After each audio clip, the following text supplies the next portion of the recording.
इस मूवी की स्टार्टिंग होती है 1972 बुसान से, जहां पे हम सैम नाम के गोल्डस्मिथ को देखते हैं जो आज यहाँ पर एक गैंगस्टर से मिलने के लिए आया हुआ होता है। सैम काफी अच्छा होता है सोने को पहचानने में। वो पहचान लेता है कि अच्छा सोना कौन सा है और खराब सोना कौन सा है, और इसी के लिए गैंगस्टर ने उसे बुलाया है। गैंगस्टर यहाँ पे अलग अलग जगहों से गोल्ड को स्मगल करके लेकर आता है और सैम का काम है उसे चेक करना। अब वो सैम को यॉट पर लेकर जाता है, तो वहाँ जब सैम गोल्ड को चेक कर रहा होता है तभी वहाँ पर पुलिस का अटैक हो जाता है। अब गैंगस्टर यहाँ पर अपना सारा सोना सैम को देता है और कहता है कि सोना लेकर भाग जाओ और पुलिस के हाथ ना आओ, और सैम ये सुनते ही पानी में कूद जाता है। लेकिन असल में ये सब गैंगस्टर का एक टेस्ट होता है, ये देखने के लिए कि सैम कितना ज्यादा भरोसेमंद है। अब उसे सैम पे ट्रस्ट हो गया है तो वो उसे अपने बिजनेस में शामिल कर लेता है। सैम का यहाँ काम होता है स्मगल किए गए गोल्ड को चेक करना, जो कि फिशेस के अंदर पैक होकर आता था। यहाँ पे जो गैंगस्टर था वो काफी ज्यादा स्मार्ट था। पीछे से वो गोल्ड की स्मगलिंग करता था और सामने से वो बहुत ज्यादा चैरिटी करके लोगों के सामने अपना पॉजिटिव इमेज भी बनाता था।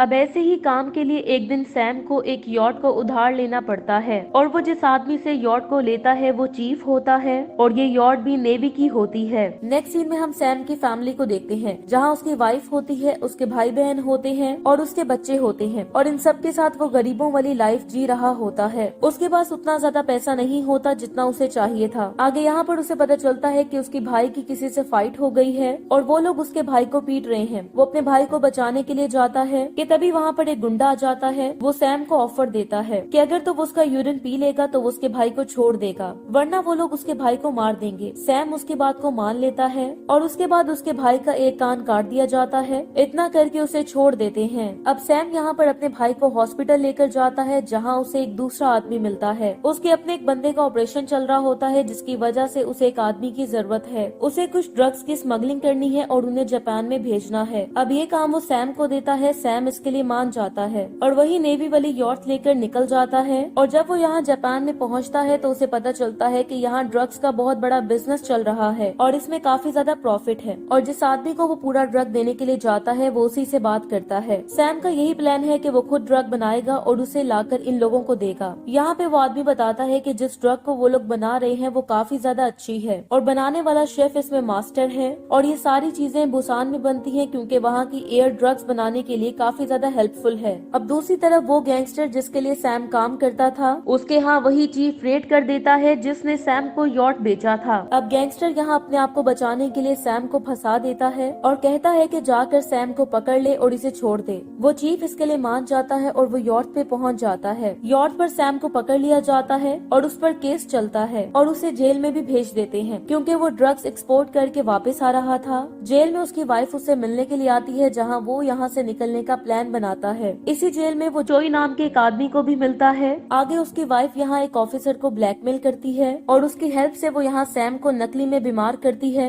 और ऐसा प्रूव कर देती है कि उसे मेडिकल ऑपरेशन के लिए बाहर जाना पड़ेगा, और इसीलिए सैम को छोड़ दिया जाता है। उसे इसीलिए छोड़ते हैं ताकि वो बाहर जाए, अपना ऑपरेशन करवाए और अपने बचे हुए दिन बिता ले, क्योंकि सबको लग रहा था कि सैम अब मरने वाला है क्योंकि उसे बहुत बड़ी बीमारी हो गई है। लेकिन सैम यहाँ से बाहर निकलता है और अपनी वाइफ के पास नहीं जाता। वो अपने कजन वैन को लेकर दूसरी जगह पर निकल जाता है क्योंकि वो अब खुद इस ड्रग के बिजनेस को करना चाहता है, और इस बात से उसकी वाइफ को काफी बुरा लगता है। पर अब वो यहाँ से जाकर सीधा चोई से मिलता है। चोई पहले एक शिप का कैप्टन था जो यहाँ पर ड्रग्स को एक्सपोर्ट करता था। मतलब वो ऐसे बहुत से डीलर्स को जानता है जो कि ड्रग्स को खरीदना चाहते हैं। चोई को सैम का आइडिया पसंद आता है और वो भी उसकी टीम में आ जाता है। अब सैम यहाँ उस शेफ को भी लेकर आता है जो कि काफी अच्छी ड्रग्स बनाता है, और सैम अपनी छोटी सी टीम के साथ अपने बिजनेस को सेट कर रहा होता है। पर बाहर सबको ये लग रहा था कि इस पूरी गैंग का लीडर चोई है और सारे पैसों को भी मैनेज चोई ही कर रहा होता है। धीरे धीरे इनका बिजनेस चलने लगता है और वही इंसान जिसके पास सैम सबसे पहले ड्रग्स लेकर गया था वही इनका कस्टमर होता है। लेकिन चोई यहाँ पर बहुत लालची होता है। वो पैसों के बीच में घपला कर रहा था और थोड़े थोड़े पैसे अपने लिए रख रहा था। जब ये सारी बातें सैम की बहन को पता चलती है तो वो जाकर सैम को बता देती है, और इसी बात में चोई और सैम का झगड़ा हो जाता है। लेकिन चोई यहाँ पर सैम की इंसल्ट करता है और वहाँ से निकल जाता है क्योंकि चोई के कनेक्शन काफी ज्यादा स्ट्रॉन्ग होते हैं। पर यहाँ सैम अपने कनेक्शन को स्ट्रॉन्ग बनाने के लिए एक छोटे गैंगस्टर से मिलने के लिए जाता है। ये लिटिल गैंगस्टर एक बहुत बड़े गैंगस्टर के अंडर काम करता है। उस गैंगस्टर को सैम अपना ड्रग दिखाता है और उसे कहता है कि वो उसके बॉस से मिलना चाहता है। वो लिटिल गैंगस्टर उसकी बात मान जाता है और अब इतने बड़े गैंगस्टर के साथ काम करने पे उसे काफी ज्यादा प्रॉफिट होने लगता है और वो अपने लाइफस्टाइल को चेंज अरेंज कर देता है। उसका काफी बड़ा घर बन जाता है और उसकी फैमिली भी बहुत अच्छे से रह रही होती है। अब हम नेक्स्ट सीन में एक प्रोसिक्यूटर किम को देखते हैं। किम यहाँ पे ड्रग्स के इस पूरे सिस्टम को खत्म करना चाहता है और इसी को लेकर उसे टिप मिलती है और वो यहाँ पर सैम को पकड़ने के लिए जाता है और ये सारी बातें उसके ऑफिस में काम करने वाले एक ऐसे ऑफिसर को पता चल जाती है जो कि सैम के साथ मिलकर काम कर रहा था और इसी वजह से सैम पकड़ा नहीं जाता। लेकिन अब क्योंकि किम को सैम का नाम पता चल चुका था इसलिए वो उसी के पीछे लग जाता है। उसके बाद वो चोई और सैम के नाम का सर्च वारंट निकाल देता है जिसकी वजह से सैम काफी डर जाता है और वो सब कुछ छोड़कर भाग जाता है। वो अपने पैसे लेता है और अपनी फैमिली और बच्चों को छोड़ देता है। यहाँ से भागकर वो एक न्यू डीलर से बात करता है और वहाँ नया बिजनेस सेटअप करता है, मतलब कि अपने बिजनेस को वो शिफ्ट कर लेता है। अब तक उसने ड्रग्स बनाना सीख लिया था इसलिए वो शेफ को छोड़ के खुद ड्रग्स बनाता है और क्योंकि वो पुलिस से भागा हुआ है इसलिए वो अपना नाम भी बदल लेता है। यहाँ वो अपना नाम वैन रख लेता है। वैन उसके भाई का नाम है जिसको छोड़ के वो यहाँ आ चुका है। अब ये जो सेकंड डीलर होता है वो ड्रग्स को अलग अलग क्लब में बेचता है जिसकी वजह से यूथ लगातार बिगड़ रही होती है और सैम को काफी ज्यादा प्रॉफिट हो रहा होता है। अब वो इतना ज्यादा रिच हो चुका है कि उसका बहुत बड़ा घर बन चुका है और प्रेसिडेंट की बेटी उसकी गर्लफ्रेंड होती है और प्रेसिडेंट की बेटी के साथ कनेक्शन होने की वजह से वो काफी ज्यादा इम्पोर्टेंट लोगों के साथ कनेक्शन बिल्डअप कर लेता है और धीरे धीरे करके उसकी पावर काफी ज्यादा बढ़ जाती है। यहाँ तक कि वो सामने से बहुत बड़ी बड़ी चैरिटीज करता है और अपनी कंट्री को बहुत बड़ी बड़ी जगहों पे रिप्रेजेंट करता है और पीछे से पूरा ड्रग्स का सिस्टम भी चला रहा होता है। वो बहुत सी पॉलिटिकल पार्टीज को फंडिंग भी करता है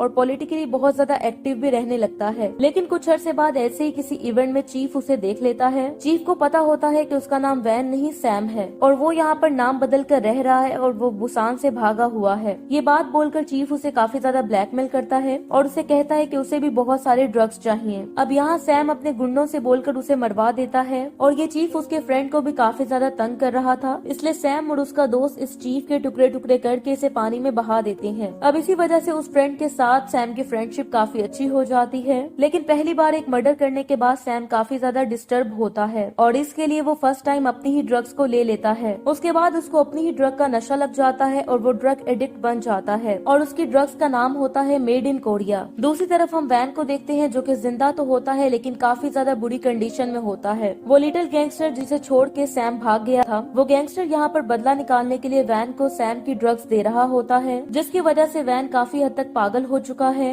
अब ऐसे ही वैन एक दिन अपनी गर्लफ्रेंड से झगड़ा कर लेता है जहाँ वैन की काफी ज्यादा पिटाई हो जाती है। उसके बाद वो गैंगस्टर उसे हॉस्पिटल लेकर जाता है जहाँ उससे मिलने सैम आता है। जब वैन यहाँ सैम को देखता है तो सैम काफी ज्यादा बदल चुका है। वो सूटेड बूटेड हो चुका है और वैन की हालत काफी ज्यादा खराब है। वैन कहता है कि उसने बिजनेस साथ में स्टार्ट किया था इसलिए उसने जो कुछ भी कमाया है उसमें वैन का भी हिस्सा है। लेकिन सैम यहाँ पर वैन के ही नाम से रह रहा है। अगर वैन को ऐसे छोड़ दिया तो उसका सारा सच सामने आ जाएगा इसलिए वो उसे कोई भी पैसे नहीं देता और उस वक्त वहाँ से निकल जाता है। लेकिन आगे जाके वो लिटिल गैंगस्टर सैम को धमकी देता है और वो कहता है कि वैन की मदद से वो सैम का सारा भांडा फोड़ देगा वरना उसे भी पार्टनर बना लो। लेकिन सैम इस बात पे उसे मरवा देता है। अब यहाँ से वो अपनी वाइफ से मिलने के लिए जाता है लेकिन उसकी वाइफ उससे काफी ज्यादा नाराज होती है क्योंकि सैम की एक गर्लफ्रेंड भी है और इस बात को लेकर उसकी वाइफ उसे छोड़ देती है और उसे डिवोर्स दे देती है। अब यहाँ पे किम जो कि सालों से सैम के पीछे लगा हुआ था वो वैन तक पहुँच जाता है। वो वैन को भड़काता है और उसे कहता है कि वो सैम को यहाँ बुलवा ले और वो वहाँ सैम को पकड़ लेंगे। एक दफा सैम को पकड़ लिया गया तो सारा बिजनेस वैन को मिल जाएगा। वैन इसके लिए मान जाता है और वो सैम को एक जगह मिलने के लिए बुलाता है। सैम वहाँ पर चला जाता है क्योंकि वैन उसका भाई है, क्योंकि वहाँ पर किम पहले से रेडी होता है और वो सैम को अरेस्ट कर लेता है। अब जैसे वो सैम को पकड़कर उसकी इंटेरोगेशन कर रहा होता है तो उसे बहुत बड़े बड़े ऑफिसर्स की कॉल आती है और वो सब यही बोलते हैं कि सैम को छोड़ दो। किम के पास अब कोई ऑप्शन नहीं होता और वो सैम को छोड़ देता है और ये सब कुछ करवाया था सैम की गर्लफ्रेंड ने जो कि प्रेसिडेंट की बेटी है, तो जाहिर है उसके कनेक्शन काफी ज्यादा स्ट्रॉन्ग हैं। पर यहाँ सैम रास्ते में उससे फाइट कर लेता है और उसे ब्रेकअप करके उसे छोड़ देता है। आगे उसका फ्रेंड भी कोई मर्डर कर देता है जिसकी वजह से वो काफी ज्यादा फंस जाता है और वो जगह जगह से भाग रहा होता है क्योंकि पुलिस उसके पीछे होती है। अब इस सब के लिए वो सैम से हेल्प मांगता है लेकिन सैम को पता है कि अगर उससे उस मर्डर की हेल्प की तो वो इस सब में खुद भी फंस जाएगा, इसलिए वो उसकी हेल्प नहीं करता।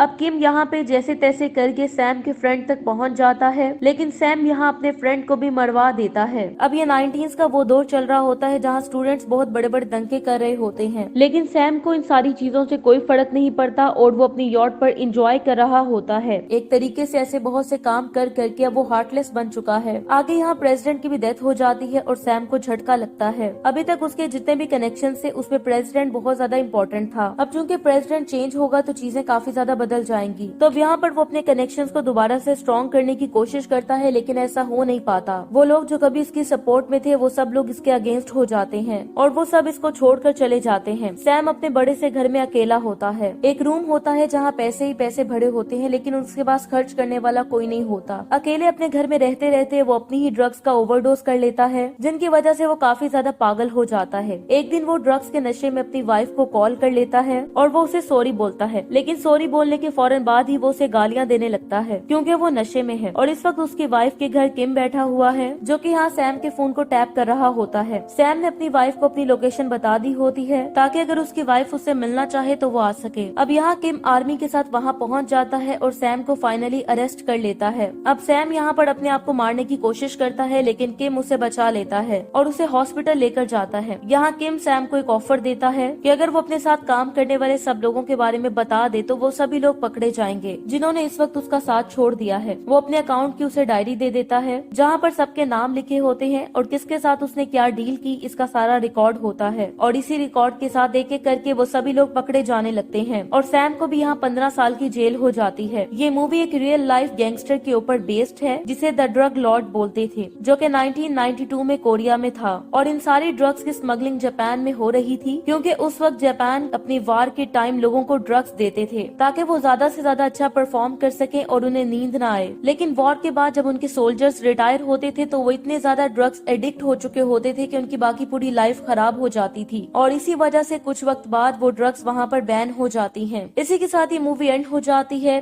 Thank you so much for watching.